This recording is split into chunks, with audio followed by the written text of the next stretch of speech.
Bonjour à tous et bienvenue sous le soleil de Cannes. Alors nous sommes bien installés à bord du Harton Boat qui nous accueille à l'occasion du coup d'envoi de la 72e édition du Festival de Cannes. Et nous sommes ensemble pour vous faire vivre cette nouvelle édition. Alors celui qui est à mes côtés, vous le reconnaissez peut-être, c'est Sylvestre Picard du magazine Première. Bonjour Sylvestre. Bonjour Virginie. Le festival dont le jury est présidé par le cinéaste mexicain Iñárritu, réalisateur entre autres de The Revenant, a cette année Agnès Varda pour phare inspirant selon ses mots, la réalisatrice pionnière de la nouvelle vague mise à l'honneur sur son affiche.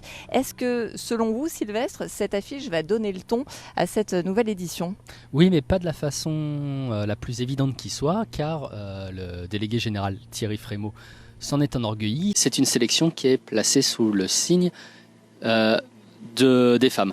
Donc il y a 4 femmes en compétition pour la Palme d'Or. Sur 21 réalisateurs en tout ? C'est pas tellement, mais c'est une augmentation de une femme par rapport à l'an dernier, où ça. elles étaient 3. Mais surtout, le comité de sélection a atteint la parité. C'était une des revendications de l'an dernier, d'atteindre 2 hommes, 2 femmes, tout simplement, au comité de sélection des films. Et ça a été atteint.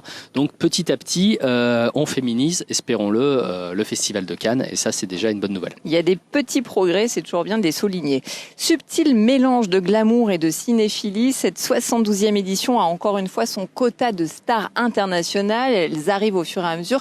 Quelles sont les plus attendues ? Alors ça a commencé dès hier avec le tapis rouge de The Dead Don't Die de Jim Jarmusch. Impressionnant. Voilà, un film de zombies, mais un film de Jim Jarmusch d'abord, avec un casting incroyable.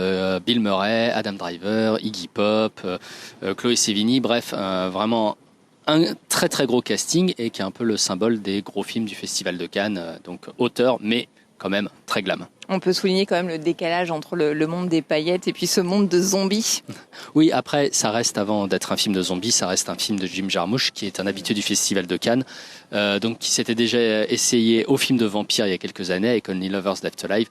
Et pareil, il y avait Tom Hiddleston et Tilda Swinton, également dans The Dead Don't Die.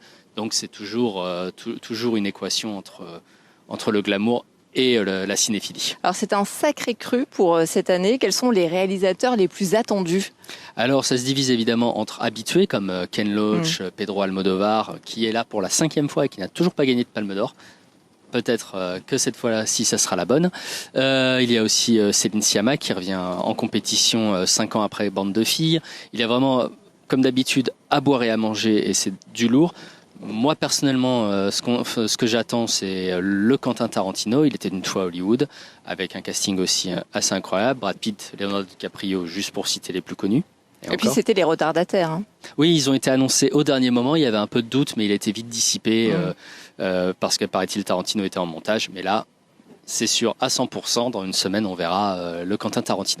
Alors, de nouveaux réalisateurs devraient également, Sylvestre, faire parler d'eux. Je pense notamment à Lajli avec Les Misérables. Oui, alors Les Misérables, donc ça, c'est effectivement l'un des films français les plus attendus. D'un coup, il y a un mois, personne vraiment ne savait qui c'était. Et là, d'un coup, ça devient, tous les projecteurs sont braqués sur lui.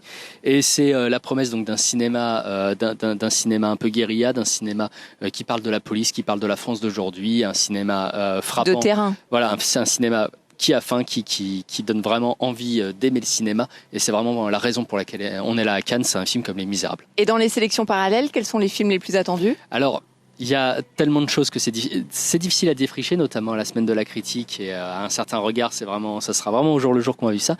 Mais je pense, par pur chauvinisme, au Dain de Quentin Dupieux avec Jean Dujardin et Adèle Haenel, où Dujardin se fait posséder par son blouson de cow-boy qu'il rêvait d'acheter et qui sombre dans la folie meurtrière. Et là, voilà, c'est le nouveau film de Quentin Dupieux qui est fait au poste et rubber sur un pneu en caoutchouc. Donc ça, c'est aussi, encore une fois, l'équilibre entre cinéphilie de genre et cinéma de stars, de trajectoires qui se rencontrent fatalement sur la croisette. On devrait vivre un grand moment cette année encore au cinéma de la plage avec les 25 ans de la Cité de la Peur. On sait déjà qu'est-ce qui est prévu ? Alors évidemment, il y a la projection sur le cinéma de la plage du film, donc tout le monde pourra aller revoir pour la 25e fois La Cité de la Peur. On s'en lasse pas en même temps. On s'en lasse pas et en plus ça sera la première fois que je le verrai à Cannes, le lieu idéal pour le voir parce que c'est le lieu de l'action, c'est là où le serial killer extermine les projectionnistes. Et enfin il y aura une carioca géante avec normalement... c'est sûr. Normalement, oui. Hein. Mhm. Donc on va se retrouver là-bas pour danser la carioca avec Sur la Gérard Darmon plage. et Alain Chabat. Voilà, pour fêter ça, oui. Bon, ben, le rendez-vous est pris. Je ne sais pas s'il y aura Alain Delon, mais Alain Delon va être récompensé aussi cette année. Oui, il aura une palme d'or spéciale pour rendre hommage à la carrière d'un des plus grands acteurs français du XXe siècle, on peut le dire. Même si ce choix a effectivement un peu fait polémique, notamment outre-Atlantique, qui rappelle certains choix et peut-être certaines décisions de la vie d'Alain Delon qui n'ont pas été très heureux, mais en tout cas, si on s'en tient juste du strict point de vue du cinéma, c'est Alain Delon et on n'a pas trop besoin d'en rajouter, non? Non, c'est un monstre sacré, effectivement. Un grand merci, Sylvestre, Merci, d'avoir Virginie. été avec nous sur le 107.7. On vous dit à très bientôt pour vivre ensemble cette nouvelle édition du Festival de Cannes et on remercie donc ceux qui nous ont accueillis, toute l'équipe du Art on Bot. À très vite.